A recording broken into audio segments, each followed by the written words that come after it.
Capítulo 50.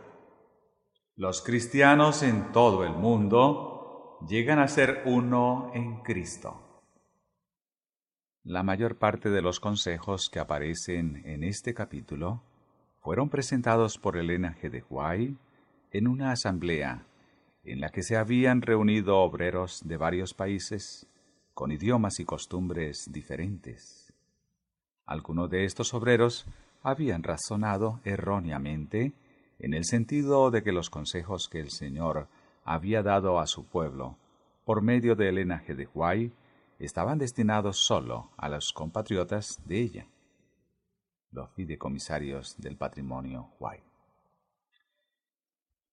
Si fuéramos a Cristo con la sencillez de un niño que se dirige a sus padres terrenales para pedirles las cosas que nos han prometido, creyendo que las recibiremos, las obtendríamos.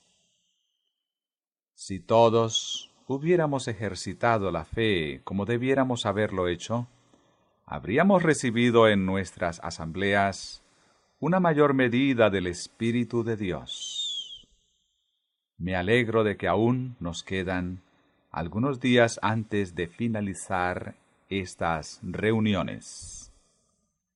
Ahora debemos preguntarnos: ¿acudiremos a beber de la fuente? ¿Darán el ejemplo los que enseñan la verdad?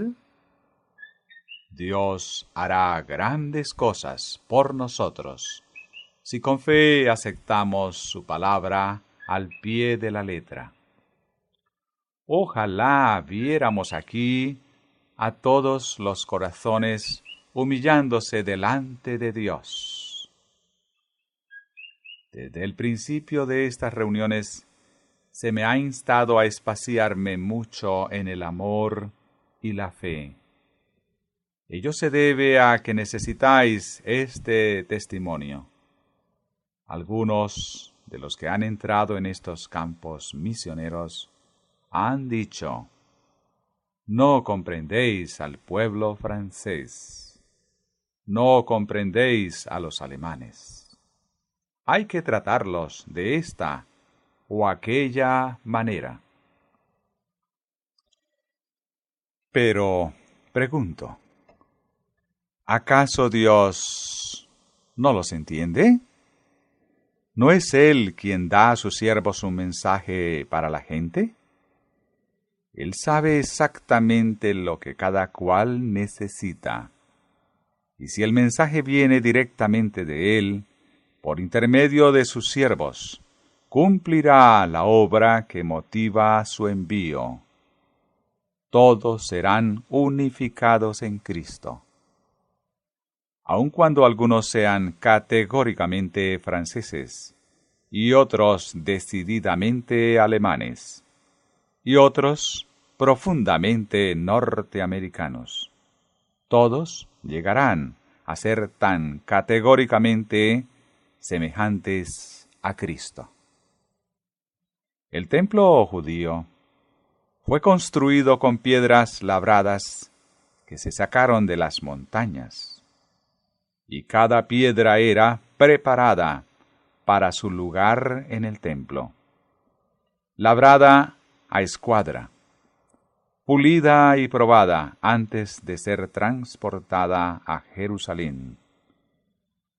Cuando todas esas piedras se encontraron sobre el terreno, la edificación se hizo sin que se oyera el ruido de un hacha o de un martillo. Esta edificación representa el templo espiritual de Dios, compuesto de materiales traídos de todas las naciones, lenguas, pueblos y clases sociales, grandes y pequeños, ricos y pobres, sabios e ignorantes. No se trata de sustancias inertes, que deban ser trabajadas por medio del martillo o el cincel. Son piedras vivas, sacadas de la cantera del mundo por medio de la verdad. Y el gran arquitecto, el Señor del templo, está ahora labrándolas y puliéndolas, preparándolas para su lugar respectivo en el templo espiritual. Ese templo, una vez terminado, será perfecto en todas sus partes y causará la admiración de los ángeles y de los hombres, porque Dios es su arquitecto y constructor. Nadie piense que no tiene necesidad de golpe alguno. No hay persona ni nación que sea perfecta en todas sus costumbres y maneras de pensar. Una debe aprender de otra. Por esto Dios quiere que las diferentes nacionalidades se asocien para llegar a ser un solo pueblo en sus maneras de ver y en sus propósitos. Así será cumplida la unión que es en Cristo. Vine a este país con cierta aprensión, por lo mucho que había oído de las peculiaridades de las diferentes naciones europeas y de los medios que debían usarse para alcanzarlas.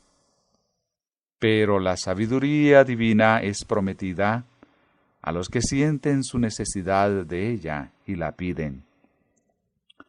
Dios es quien puede traer a la gente al punto en que quiera recibir la verdad. Dejad al Señor tomar posesión de las mentes, para modelarlas como el alfarero modela la arcilla, y las diferencias desaparecerán. Hermanos, mirad a Cristo. Imitad sus modales y su espíritu. Luego no será difícil alcanzar a las diferentes clases de personas. No tenemos 6 modelos para imitar, ni tampoco 5, sino solo uno, Cristo Jesús. Si los hermanos italianos, franceses y alemanes se esfuerzan en parecérsele, colocarán sus pies sobre el mismo fundamento, el de la verdad.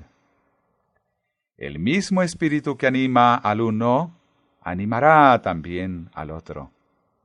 Cristo en ellos, esperanza de gloria. Quiero exhortarlos, hermanos y hermanas, a no levantar un muro de separación entre las diferentes nacionalidades. Esforzaos, por el contrario, en derribarlo en todas partes donde exista. Deberíamos esforzarnos para llevar a todo el mundo a la armonía que hay en Jesús y trabajar con un solo fin, la salvación de nuestros semejantes. Hermanos míos en este ministerio, ¿aceptaréis las ricas promesas de Dios? ¿Ocultaréis al yo para dejar aparecer a Jesús? El yo debe morir antes que Dios pueda obrar por nuestro medio. Siento alarma cuando veo asomar el yo aquí y allá, en uno y en otro. En el nombre de Jesús de Nazaret, os declaro que vuestra voluntad debe morir. Debe identificarse con la voluntad de Dios. Él desea fundiros y purificaros de toda mácula. Una gran obra debe ser hecha en vosotros antes que podáis ser henchidos del poder de Dios. Os suplico que os acerquéis a Él, a fin de poder recibir sus ricas bendiciones antes de terminar estas reuniones. Subtítulo: La relación de Cristo con las nacionalidades. Cristo no reconocía distinción de nacionalidad, jerarquía o credo. Los escribas y fariseos querían acaparar todos los dones del cielo en favor de su nación, con exclusión del resto de la familia de Dios en el mundo entero. Pero Jesús vino para derribar toda barrera de separación. Vino a demostrar que el don de su misericordia y de su amor, como el aire, la luz o la lluvia que refresca el suelo, no reconoce límites. Por su vida Cristo estableció una religión sin casta, merced a lo cual los judíos y paganos, libres y esclavos, quedan unidos por un vínculo fraternal de igualdad delante de Dios. Ningún exclusivismo influía en sus actos. No hacía ninguna diferencia entre prójimos y extraños, amigos o enemigos. Su corazón era atraído hacia toda alma que tuviese sed del agua de la vida. No menospreciaba a ser humano alguno y procuraba aplicar a toda alma la virtud sanadora. En cualquier sociedad que estuviese, presentaba una lección apropiada al tiempo y a las circunstancias. Todo desprecio y todo ultraje que los hombres infligían a sus semejantes no hacían sino hacerles sentir tanto más hondamente la necesidad en que se hallaban de su simpatía divino-humana. Procuraba hacer nacer la esperanza en el más rústico de los hombres y en aquel que menos esperanza daba, asegurándoles que podían tornarse irreprensibles e inofensivos y adquirir un carácter que les hiciera hijos de Dios. Puesto que los hijos de Dios son uno en Cristo, ¿cómo considera Jesús las castas, las distinciones sociales, el apartamiento del hombre de sus prójimos debido al color, la raza, la posición, la riqueza, la cuna o las prendas personales? El secreto de la unidad se halla en la igualdad de los creyentes en Cristo. Subtítulo: Una ilustración de cómo se consigue la unidad. Cuando los creyentes que esperaban el próximo regreso del Señor eran solo un puñado, hace muchos años ya, los observadores del sábado en Topsan, estado de Maine, se reunían para el culto en la amplia cocina del hermano Stolbright Howland. Un sábado de mañana, el hermano Howland estaba ausente. Esto nos sorprendió, porque era siempre puntual. Muy pronto le vimos llegar con el rostro iluminado por la gloria de Dios. «Hermanos», dijo, «he hallado algo y es esto. Podemos adoptar una conducta que nos garantice la promesa de la palabra divina. No caeréis jamás. Voy a deciros de qué se trata». Entonces contó que había notado que un hermano, que era un pobre pescador, pensaba no ser estimado en lo que merecía, y que el hermano Howland y otros se creían superiores a él. Estaba equivocado, pero ese sentimiento había impedido a ese hermano asistir a las reuniones desde hacía algunas semanas. Así que el hermano Howland fue a su casa y poniéndose de rodillas delante de él, le dijo: «Perdóname, hermano, ¿qué daño te he hecho?» El hombre lo tomó del brazo y quiso hacer que se levantara. No, dijo el hermano Howland. ¿Qué tienes contra mí? No tengo nada contra ti. Pero algo debes tener, insistió el hermano Howland, porque antes conversábamos juntos, mientras que ahora no me hablas más.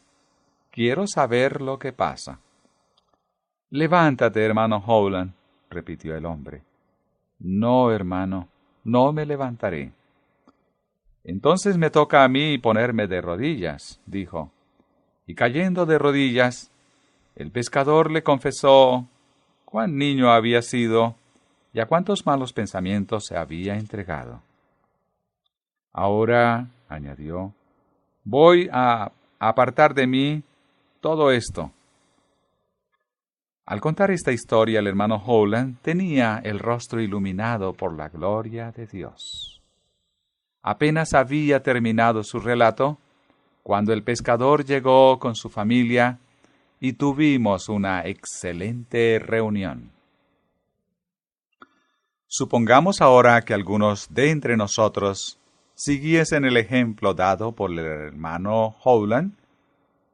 Sí, cuando nuestros hermanos albergan malas sospechas, fuésemos a decirles, perdonadme el mal que os pude hacer. Se quebrantaría el hechizo de Satanás, y nuestros hermanos quedarían libres de sus tentaciones. No dejéis que alguna cosa se interponga entre vosotros y vuestros hermanos.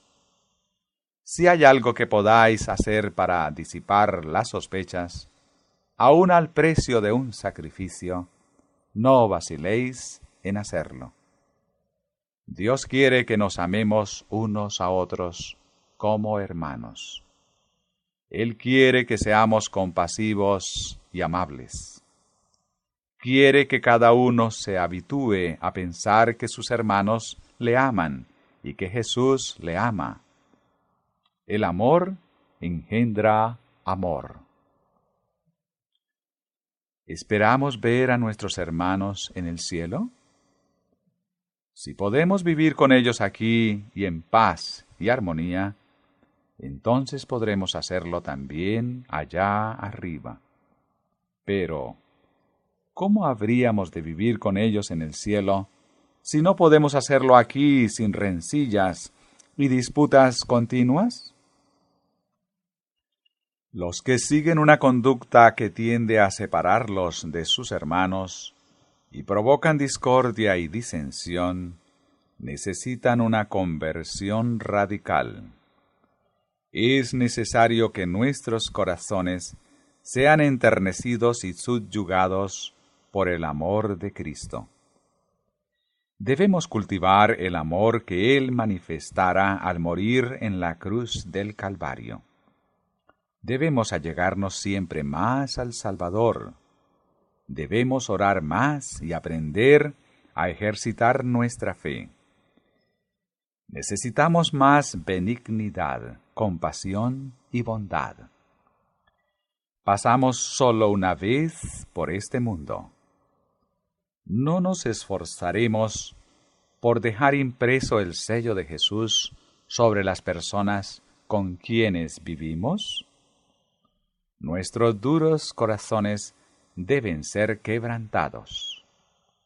Debemos alcanzar una unidad perfecta y comprender que hemos sido rescatados por la sangre de Jesús de Nazaret.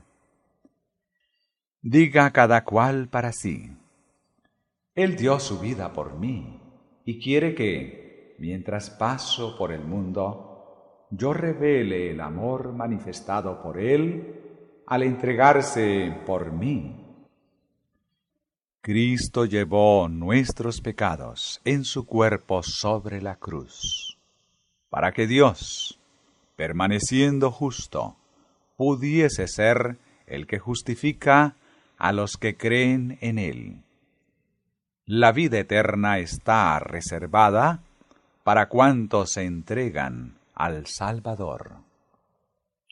Subtítulo: Hay fuerza en la unidad.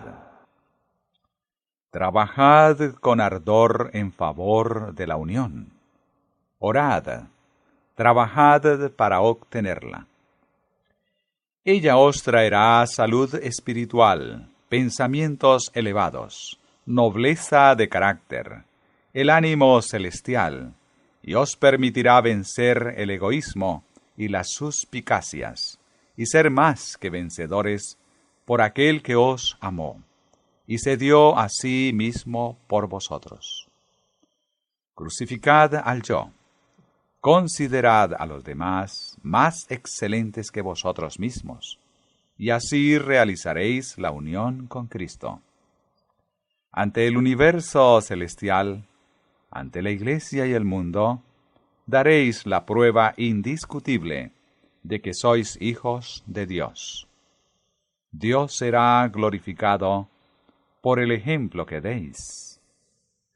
Lo que el mundo necesita es ver este milagro: los corazones de los hijos de Dios ligados unos a otros por un amor cristiano.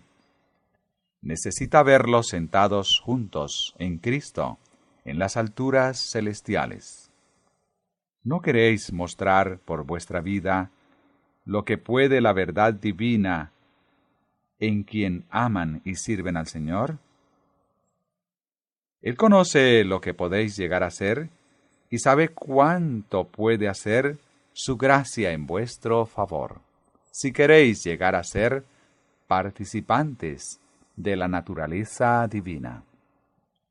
Os ruego, pues, hermanos, por el nombre de nuestro Señor Jesucristo, que habléis todos una misma cosa, y que no haya entre vosotros divisiones, sino que estéis perfectamente unidos en una misma mente y en un mismo parecer. 1 Corintios 1:10. La unión hace la fuerza. La división significa debilidad. Cuando los que creen la verdad presente están unidos, ejercen una influencia poderosa. Satanás lo comprende bien. Nunca estuvo más resuelto que ahora a anular la verdad de Dios, causando amargura y disensión entre el pueblo de Dios.